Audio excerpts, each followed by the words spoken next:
This video is brought to you by SteelSeries and their award-winning Prime Gaming mouse. The mouse I use every single day and a favorite amongst esports pros. To learn more, stick around to the end of the video.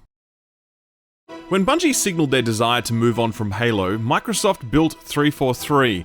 Typically, studios create an IP, but here, an IP created a studio. That doesn't happen often, and it's never happened on the scale at which it happened with 343. That studio exists for one reason and one reason only: to make Halo games. That was their one job, and I don't think anyone will disagree when I say that 343 has struggled to meet the requirements of their job description. Halo 4 established a new lore arc, one focused on the Forerunners, as well as a deeper connection between Cortana and Chief. It felt like a decent setup that Halo 5 would squander owing to how wildly things spun out of control.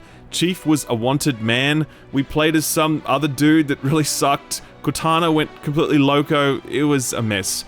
Clearly, this was 343 trying to put their own unique, definitive stamp on Halo, but it was the wrong stamp and the wrong direction for the franchise, and coupled with the disastrous launch of the Master Chief Collection, 343 wasn't exactly Employee of the Month with Halo fans or gamers in general. 6 years later, 343 are up for their next performance review, and with the multiplayer side of Infinite, they're off to a very good start. There are many issues with this multiplayer, particularly with regards to progression, monetization, and content. That's a big list, but it's made much smaller by the fact that Halo Infinite's multiplayer is just so fun to play.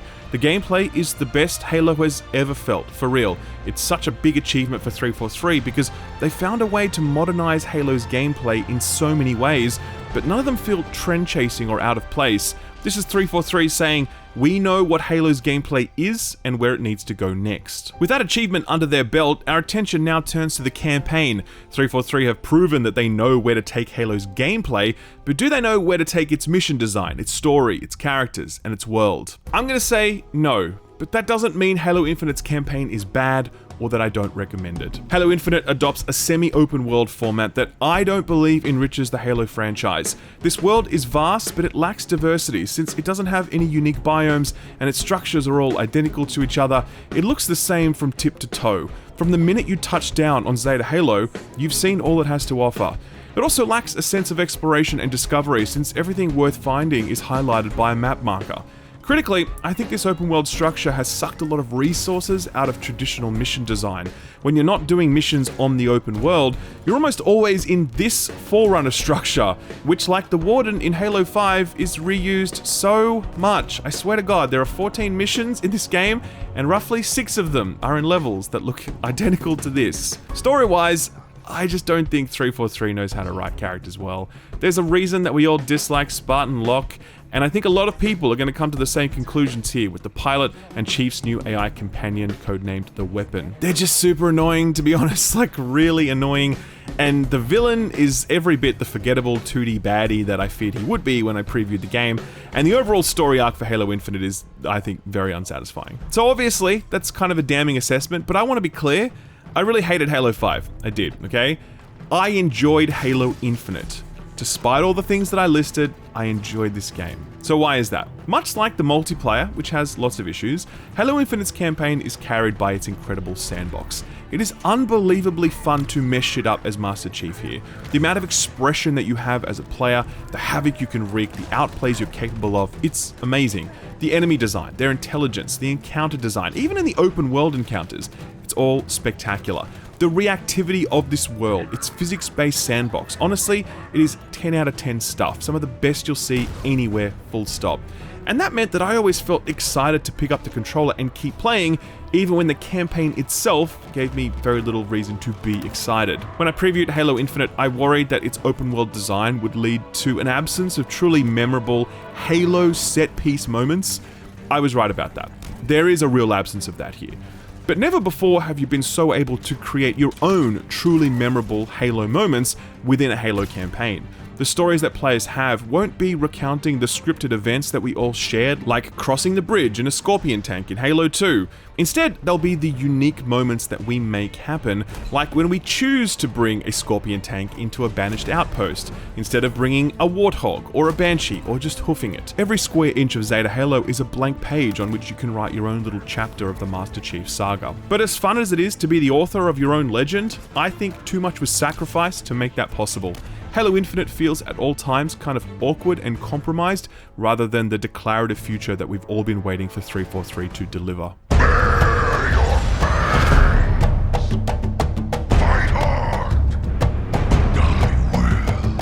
First of all, this section has minor spoilers or things that people might consider a spoiler if they're sensitive to that stuff. There's nothing here about specific plot details or events, but I do talk about themes and the way some of the characters are constructed. I've timestamped this review, so if you don't want any spoilers at all, then jump to the next section of this video. Secondly, let's remember that all reviews are subjective. There's no such thing as an objective review, and no section of any review is more subjective than the part where the reviewer is like, "This story is dumb," or "This story rules." I like Metal Gear stories, which means I like crazy, incomprehensible nonsense. When it hits right, we all like different things, okay? I did not like Halo Infinite story at all, really. My main issue with it is that I think 343 was so spooked by the failure of Halo 5 that they regressed into a story that is safe and derivative and by the numbers.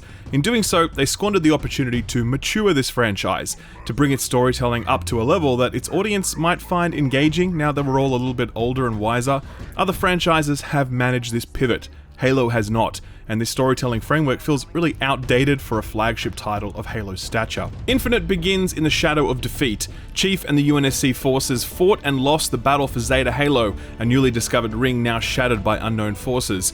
Chief is floating in space when he's recovered by a man known only as the Pilot, and even though the Pilot really wants to get out of there, Chief really wants to kick some banished ass. He retrieves a new AI buddy who's very similar to Cortana, codenamed the Weapon, and they touch down on Zeta Halos so that they can banish the banished and any other bad guys they happen to find along the way. Halo Infinite is presented as a mystery. You are not told how it was that Chief and the UNSC lost the battle for Zeta Halo. You don't know what the deal is with the Pilot or the Weapon. You don't know how this ring got blown up or who did it. And you don't know what's up with Cortana, since this story follows the events of Halo 5, and there's plenty of unfinished business there. To its credit, Halo Infinite does resolve many of these mysteries, and some of them land pretty well. I won't be too specific, but some of them have the right breadcrumbs left throughout, and as you piece things together through audio logs or cutscenes, a picture starts to form about how everyone got into this mess, and by the conclusion, 343 have certainly put a bow on some of it. The problem is that there's a bigger mystery at play here, one that I won't spoil, but I will say that along with the Cortana storyline, this other mystery is the central driving narrative force of this game, and it is not resolved at all. Far from it. Halo Infinite spends a massive amount of time building up hype and anticipation for something that never comes. You expect the first act in a major story arc to do something like this, to foreshadow a broader threat. But it's a balance, right? You can't spend too much of your time focused on that distant horizon. You need to keep things focused on the present challenges, the present stakes.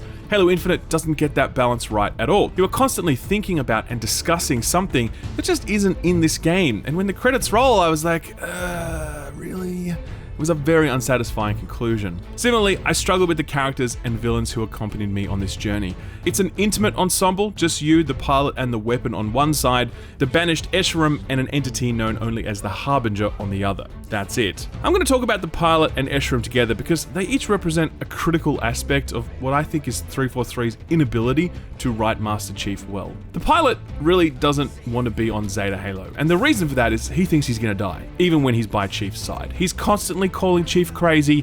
He's constantly telling Chief that what he's doing is a bad idea. He's constantly warning Chief that if things go belly up, which they will, it's on Chief. Chief, this is crazy. This is crazy. We gotta get out of here. We've gotta move. Not yet. Hold position. When this goes bad, it's on you, Chief. Remember that.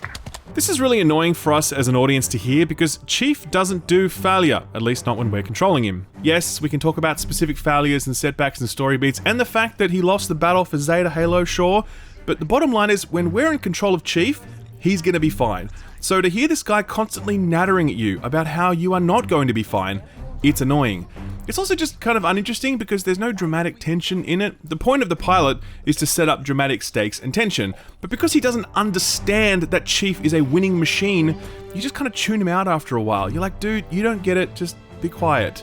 That's why Johnson was so cool. He knew that Chief was a winning machine, and everything that Johnson said reinforced that point. If God is love, then you can call me Cupid. What about that scare? We've all run the simulations. They're tough, but they ain't invincible.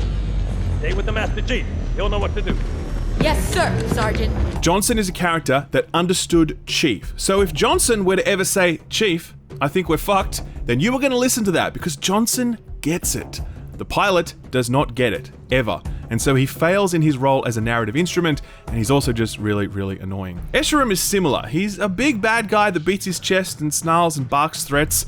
This is basically him for the whole 15 hours of your playthrough. The problem is that Master Chief is the greatest physical force in the universe. There is nothing physically stronger than Master Chief, no greater warrior, and we all know this. We know that if we ever fight a big dumb thug, we will kick his ass, because no one does big dumb thuggery better than us. That is why Superman's arch nemesis isn't some strongman, it's Lex Luthor, someone who can outsmart Superman. Same with Thor, his nemesis, Loki, someone who can outwit him. What do you get when you forget this rule? You get that shitty Hulk movie, the one with Edward Norton and Tim Roth. Remember that one? No, you don't. No one does. Here in Halo Infinite, there's never any dramatic tension in any of these exchanges because we are an unstoppable force, and so everything else must become a movable object before us. Any villain too stupid to know how to sidestep is going to get squashed, and at no point during Halo Infinite's campaign does Escharum display either intelligence or fancy footwork. Taken together, the pilot and Escharum really showcase how little grasp I think 343 have of Chief as a character. It's the same thing with Halo 5, kind of trying to position him as the bad guy or something.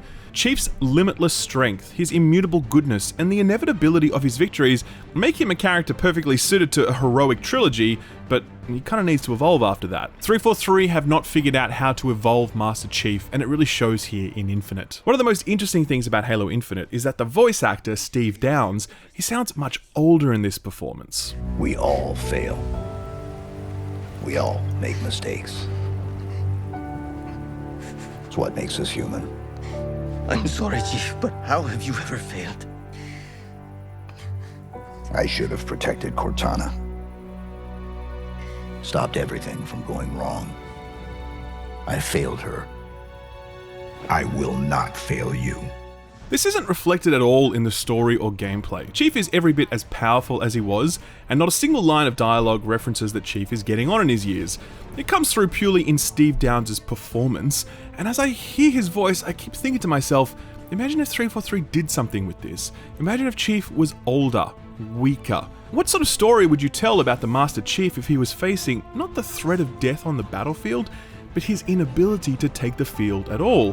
What does a Master Chief who considers his own mortality look like? This leads me to my biggest overall problem with Halo Infinite's story, which is that this series just hasn't grown in its storytelling. I mean, just because it's a space opera doesn't mean it has to be this. It can be smarter, it can be more emotional, it can be more thematic and thought-provoking.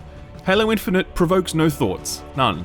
I mean, if you compare this storytelling to Destiny, where it's at right now, it is chalk and cheese. Destiny's writing is in another stratosphere compared to this, and I'm not saying that Halo Infinite should be like Destiny, I'm just saying that this is a great universe here, full of characters and factions and events that we have a lot of history with and we're connected to. I would really like to see the game that tells an interesting story with those things, because Halo Infinite is definitely not it.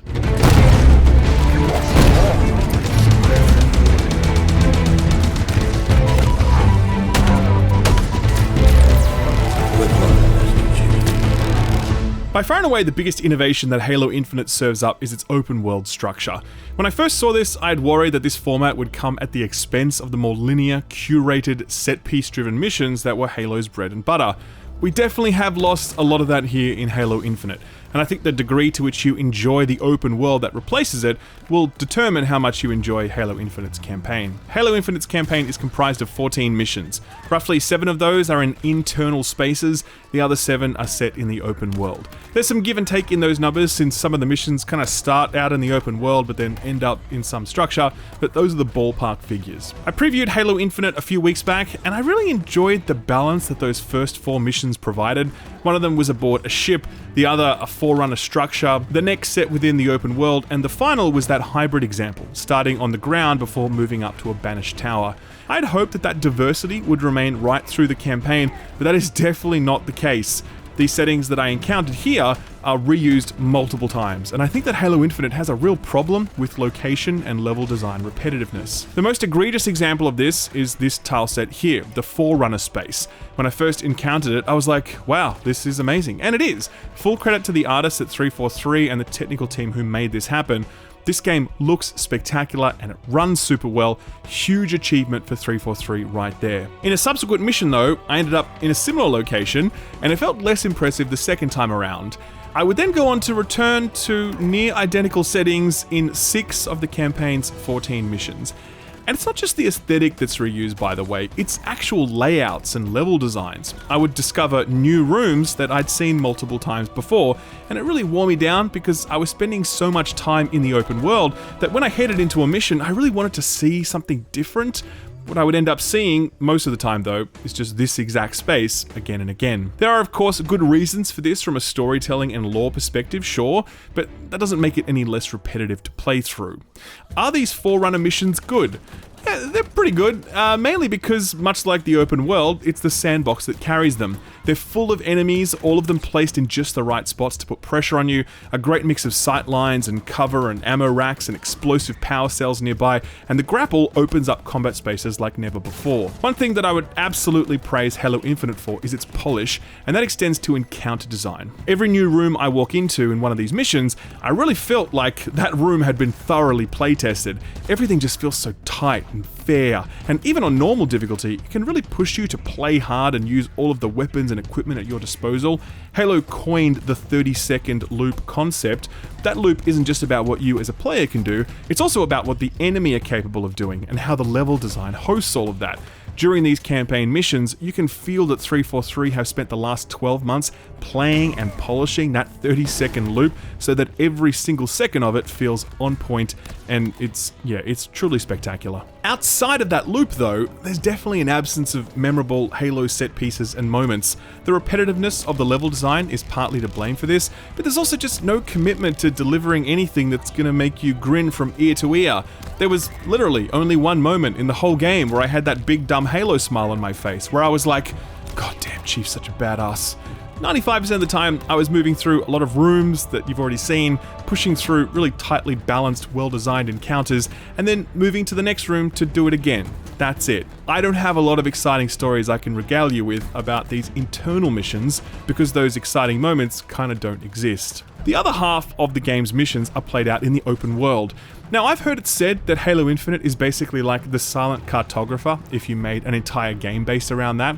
I don't think that's quite accurate because the Silent Cartographer is about sequencing. It starts on the beach, and then there's the Warthog ride, and then you fight the hunters, and then you go inside, etc. You go from A to B to C to finish in the Silent Cartographer. It's kind of like a ride. The missions on Zeta Halo are much closer to the second mission in Halo Combat Evolved, the one simply called Halo. That is a mission where you need to visit 3 different crash sites to rescue UNSC troops, and you can go in whichever order you like, and it's quite big and spread out, and it's less about sequence and more about flashpoints. That's what a good 6 or 7 of the missions in Halo Infinite are like. You are dropped on the map and you need to visit 2 towers which are far away from each other, or you need to take down 3 anti-air guns which are very far away from each other, or you need to visit 3 Forerunner structures which are very, very, very far away from each other.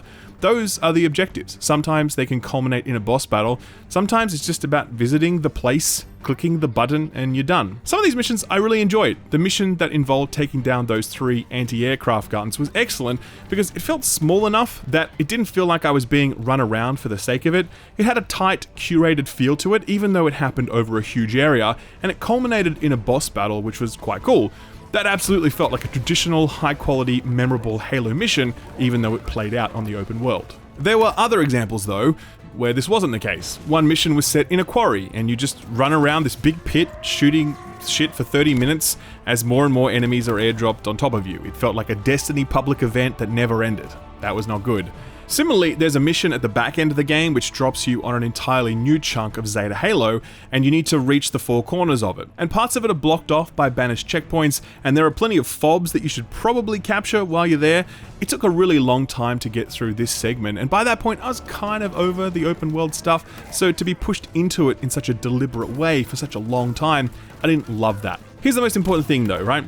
I don't have many stories from my time playing through Halo Infinite's linear, internally located missions, but I have plenty of stories about playing through these open world missions. Like this time, I was dogfighting a Banshee, and the elite inside it was like, "This vehicle is no longer useful to me."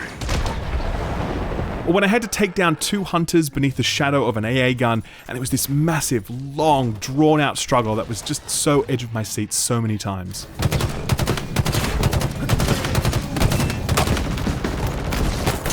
Or the time I was making my way to one of those Forerunner towers I mentioned earlier, and one of them was guarded by 3 tanks and 2 banshees and snipers, and oh man did I die a lot of times. But it was fun, and I'll remember what it took to break through that, and how each time I respawned, it was a little different owing to the variability baked into the open world format.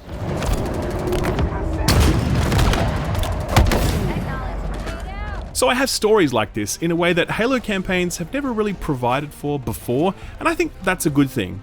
But right now, I don't think it's making Halo an overall better game, because I think we lost too much to get here. This massive open world full of propaganda towers and map markers and outposts to capture, it clearly took a huge amount of resources to create this, and 343 only have so many resources available.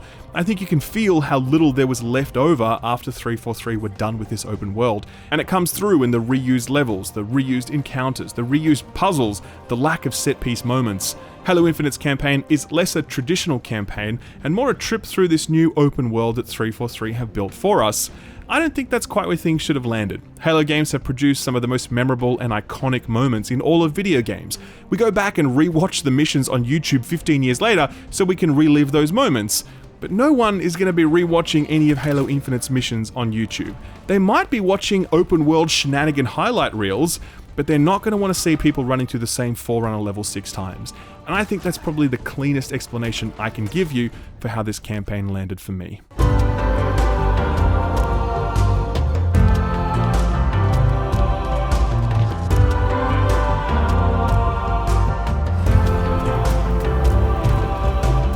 We've already talked a little about how Halo Infinite's open world works, but I just want to drill down into a few things and give my take on the good and the bad. I think 343 were very judicious with how they built Zeta Halo. The landmass is not too big, but nor is it too small. It's not spanned with map markers and pointless busywork, but nor does it feel like it's devoid of things to do. It's not overrun by enemies, but nor does it feel like it's hard to find a fight if you want one. Much like the campaign missions, you get the sense that 343 playtested the shit out of this, sanded back all the rough edges, and arrived at an open world that's very pleasant to move through. I think pleasant is a good word to describe this open world. It looks really nice, and you can always engage it on your own terms, and it never wears out its welcome. Even when I was getting kind of over it, I was never exhausted by it the way I am by, say, a Ubisoft world. I cleared most map markers during my playthrough, and I don't think I spent any more than 20 or so hours playing. 343 knew exactly what they built here, and they knew when they'd built enough of it, and I really appreciated that as I played through it. In terms of what it is, it's pretty standard stuff. It's forward operating bases which you capture so you can then spawn gear, and you can use them for fast travel. It's large, banished outposts, which are never really anything more than just kill all the things, and blow up some fuel silos, I guess. It's radio towers that you have to blow up. It's hidden collectibles like multiplayer cosmetics and audio logs. There are Spartan cores to collect, which power your suit upgrades. And finally, there are high-value targets to kill, each of which unlock a unique weapon skin to use in the campaign. Some of this stuff is pretty meh, like the Spartan cores are typically just a box sitting on the ground. It's marked on your map, most of the time it isn't guarded, and you walk over to it, profit. Kinda did. Same goes with the propaganda towers, which are just sitting out in the open, also unguarded. This is kind of filler content that's really designed to pull you into new sections of the map. Some of the open world stuff is pretty great, in particular the banished outposts and the high value targets. These are never any more complicated than just killing a bunch of stuff, but that description sells short just how much work has gone into these things to make them challenging, engaging, and balanced, no matter what you choose to bring to the fight. Because yeah, you can choose to bring a Banshee and rain death from above, and you'd assume that would just be free kills, right? Well, no, because 343 have strategically placed enough enemies with disruptor weapons in that area which can bring down your Banshee and really mess you up. You want to bring a tank into an outpost? Okay, sure. That tank is a massive target and enemies will just blow it up. Plus, it's also kind of hard to navigate in those smaller spaces. You want to YOLO it and just make a beeline straight towards that high value target? Okay, well good luck with the Jackal snipers positioned 500 fucking meters away because they have no problem hitting you from that far. Trust me. With Far Cry, you have a lot of tools at your disposal, but generally speaking, the most reliable approach to any new outpost you encounter is sniper rifle from a distance, bit of stealth, stuff goes to shit, alarm goes off, switch to assault rifle and shotgun, rinse and repeat for 35 hours. You never arrive at a template like that on Zeta Halo. There are too many variables at your disposal for you to rely on one or two alone, and each new area is designed in such a way that you just can't do that. The enemies won't let you. You need to switch weapons, switch equipment, switch elevation. You are always being pushed to use every bit of the sandbox that 343 have built here, and I think that's a huge achievement on 343's part that will likely get overlooked given that it's so easy to focus on how generic these open world objectives are. Because yes, the objectives are very generic, but the process for completing those objectives is always so damn fun. This doesn't mean that there aren't fair complaints and criticisms to be leveled at Zeta Halo. Diversity is a big one. As I look back on my footage, I can't tell you where any of this stuff went down because it all looks the same. From the minute the doors open onto Zeta Halo, you've seen it, and it doesn't have biomes that separate it. It doesn't have unique architectural featuring since all the structures are built using the same assets. It doesn't have internal spaces like vast cave networks. Everything that's worth seeing about Zeta Halo happens above ground unless it's during the missions, in which case it happens in those aforementioned Forerunner levels. So that's a bummer, but there's also the matter of exploration, discovery, and surprises. There's no exploration or discovery here because everything is marked by a map marker, and there are no surprises. It would have been cool to have gone into some unmarked cave somewhere and all of a sudden a huge banished ambush takes place and all the exits are closed off until you kill some mini-boss. There aren't any great convoys or patrols rolling around that you might unexpectedly bump into. There isn't some secret brute fight club that gives you the chance to 1v1 their greatest champions. Don't get caught up in these specific examples because they suck. I'm just saying that there's nothing like this at all. And as a result, Zeta Halo is a very uninteresting place to explore, even though it's a very fun place to mess shit up as Master Chief. I look at Zeta Halo as version 1 of what a Halo open world could be. Right now, I don't think this is adding much to the Halo franchise, especially given how much of that linear mission design we traded away to get it. But in the future, this could be pretty cool. Clearly, 343 have had a heavy lift to get to the point where a world like this was possible, and with that lift now done, and with the plan to add more content to Halo Infinite over the coming years, Zeta Halo could eventually become an indispensable part of the Halo formula. Right now though, I think it's just a nice big playground to mess around in, but that's about it.